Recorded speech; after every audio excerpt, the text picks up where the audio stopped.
ating Marites. Heto na nga. Handa ka pa bang makapag-damsel in distress para lang mapansin ni Crush? Ito ang mga comment ng ating tiktropa. Sabi ni Nieva Clarence Mark, hindi mo dapat sundin ang advice nila. Ipakita mo na mas deserving mahalin ang mga strong, independent woman. Tama ka dyan. Surprise! Ipa-blessing kayo mula sa TikTok lang. Congratulations. Mama?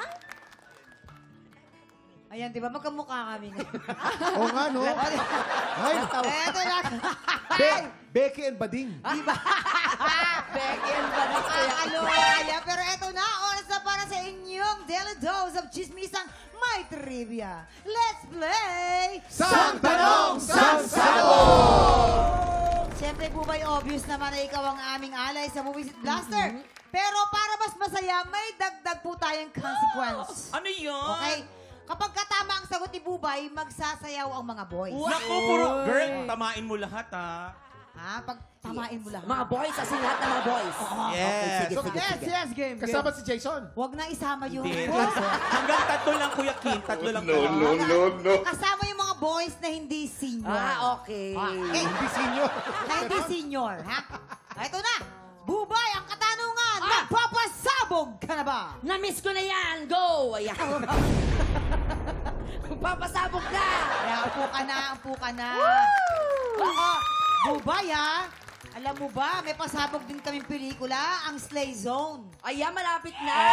Showing na sa February 14. With Miss directed by Liza de Direk Castro. Louie. Ayan, Direk Direk Louie Ignacio. Direk Louie. Oh, eto na. Kasi naalala ko yung bangs ko, di ba? Very Gliza. Oo, may ganyan. Ito na. Unang sang tanong. Sang Sabog! Isa sa mga regalo ni Donita Knows kay Tekla ay branded na bag. Oh. Anong dahilan ni Donita bakit to ang binigay kay Tekla? A. Dahil fake ang branded bag na gamit ni Tekla noon. Or B. Dahil ang branded bag na gamit ni Tekla noon ay hiniram lang niya kay Donita. Yes! B, oo, dahil ano? hinihiram niya talaga yung mga bag ni Donita. Sa Ah. totoo lang, nagkaroon pa sila ng dilemma niyan. Kasi na-feel niya na na-disrespect siya dahil nga yung mga bag, ba't hinihiram ng hinihiram na bag? So, ang nangyari, hindi kasi very valuable yung mga bag talaga na dala-dala ni Donita. Yung isa sa mga bag niya ay sando bag.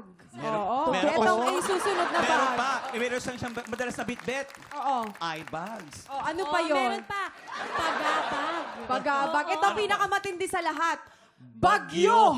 Oo, may dala bagyo. So letter B talaga. Alam na Yes. alam namin yan kasi nakasama ko si Tekla. Talagang Oh. kitang-kita ko sa dalawang mata ko kung paano niya hinihiram yung bag ni Donita. Yes. Ay, naku, Diyos ko. Hindi na binabalik. Ay, hindi Pag binabalik. ganito, Totoo ba pag yan? niyang hindi binabalik, baka mailagay siya sa body bag. Dapat ibabalik. Yes! Gentlemen. Ay, naku, ito Ang tunay pipiliin yan. ko Ito ay tunay si... yan. Ay, wala pa pala. Kuya Kim, sagutin mo na yung totoo. Ang pinakapangarap talaga ni Tekla nung nagsisimula pa lamang siya ay makabili ng isang branded, Branded, bag. Kuya Kim. Branded. Sabihin natin yung brand. Wala namang ano yan. Hindi naman binibili ng Gucci. Oo. Oh. Pupunta pa ng Italian. Pagkatapos, ang laki ng talent fee niya, lipad siya ng Italy. Oh. Nakakita siya ng ganung brand. Ay, wow. Binili! Para kay Tekla. Oh, para kay Tekla. Ang laki ng binayad. Wow. Mga ilang lira. 50,000 lira. Ay, talaga? Oh, ay naku. Ang laki. Pag uwi niya sa Maynila, binasa niya ng malapitan yung tatak. Oh. Butchi. No. Kaya naawa si Donita, binilan ng tunay. na bag. Ano? Oo, ngayon. Naikwento mo. Diba? Ang gagaling nila mang era-era. Oo, ang dami niyong sinasabi, pero mas kilala ko kasi si Tekla.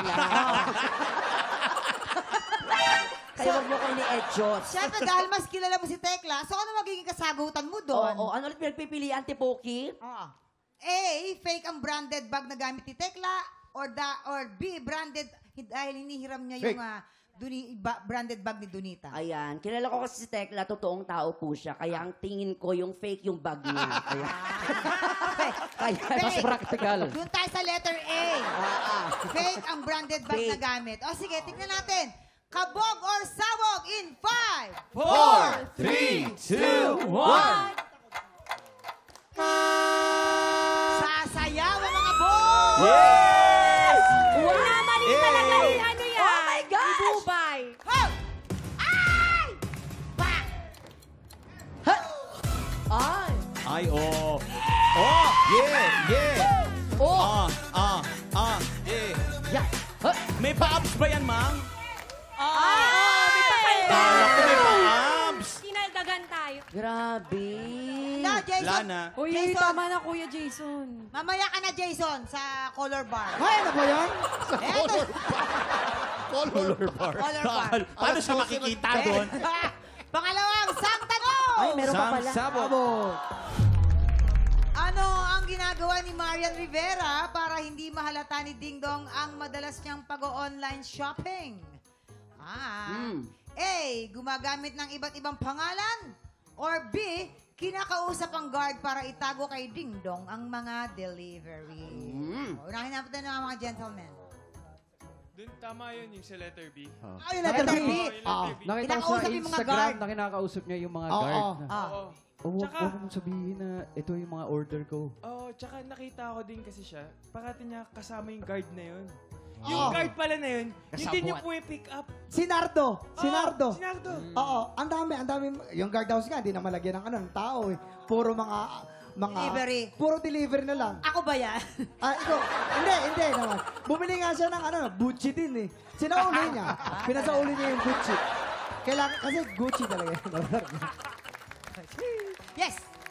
Kami, mamang, lagi namin iniiba yung pangalan. Yes. Ayun Talaga. yun. Iniiba. Kasi di ba, pag halimbawa nalaman nila, pag yung artista, na gano'n, ay excited sila, so nagpapapicture agad. Kaya dapat iniiba yung pangalan. Oh, minsan, Correct. syempre, pag nasa bahay tayo, hindi naman na tayo nag-aayos, di ba? Ang ginagamit kong pangalan, Marieta Subong. Yan, ginagamit kong pangalan. Ako naman, ang ginagamit kong pangalan, Alejandro Atienza. Ayun, ginagamit ko. Kaya yun.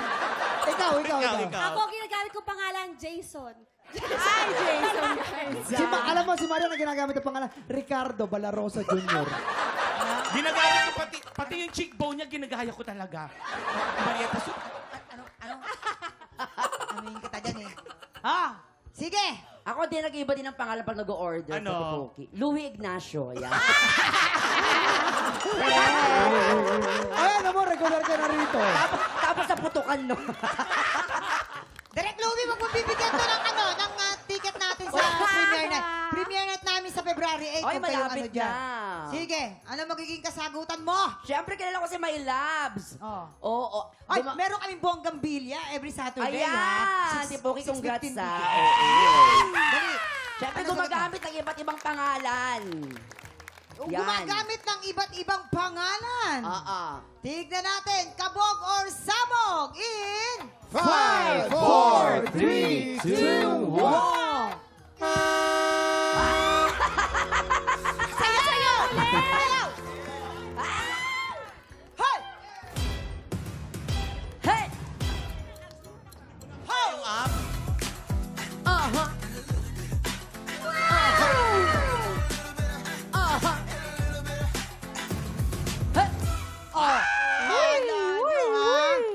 Ang perfect. Ito na. Hello, My Labs! Dire-diretso tayo. Ito na ang iyong pangatlong sang tanong. Ah, meron pa. Sabog!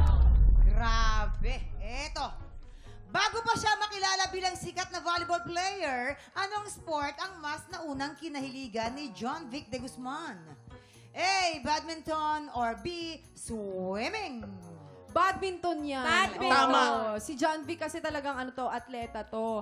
Pero gusto niya yung hindi pangkaraniwang bola yung ginagamit. Di ba shuttlecock usually yung ginagamit pag badminton? Sa kanya ang bola niya, queso de bola. Queso de bola. Pero hindi tama ba? Maganda po tayo, hindi duckpin. Yes. Swimming. Swimming talaga.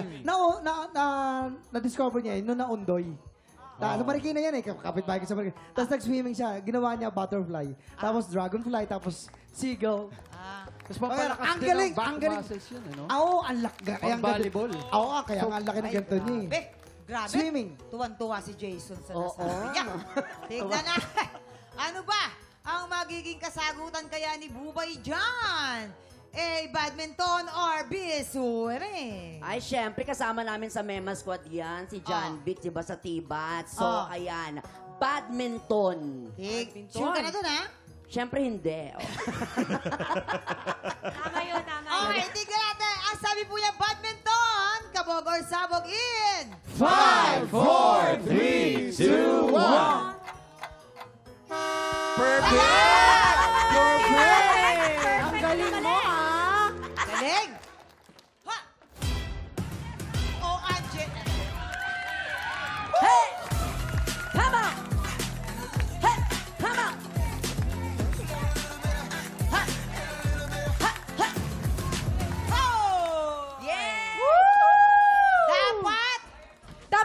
sabi ni Direk Louie, sabugan ka daw. Kasi binanggit yung Oo, pasensya na din, ginagamit ko yung Kasi pangalan mo. binanggit mo si Direk Louie, nananahimik eh. Birthday mo Halika rito. ata eh. Okay, Okay, start tayo. 4, 3, 2, 1! Ayan, ayan. Ayan! Slay Song! Showing na po kami sa February 14! Bakit dry? Slay Song! Directed by Direk Louie Ignacio! Direk! Slay Song!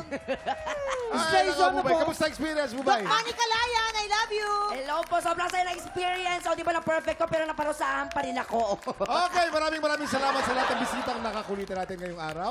Thank you, Bubay, Shaira, Jin, and Vince. Baka tiktropa, bukas makakasama natin sina Chris Bernal, Ashley Rivera at ang cast ng Black Rider Yes. na leading sa ratings ngayon. Yes! Kaya dapat on time kayo dahil kapag 11:15 na, Magkaka-blessing ka na!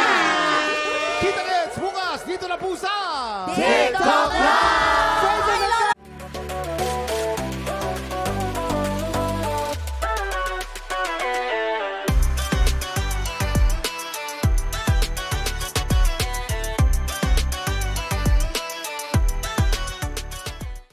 Tiktropa! Pinanood mo hanggang sa dulo itong video na ito? Abay, very good ka! For more happy time, watch more TikTok Lock videos on our official social media pages and subscribe to GMA Network official YouTube channel.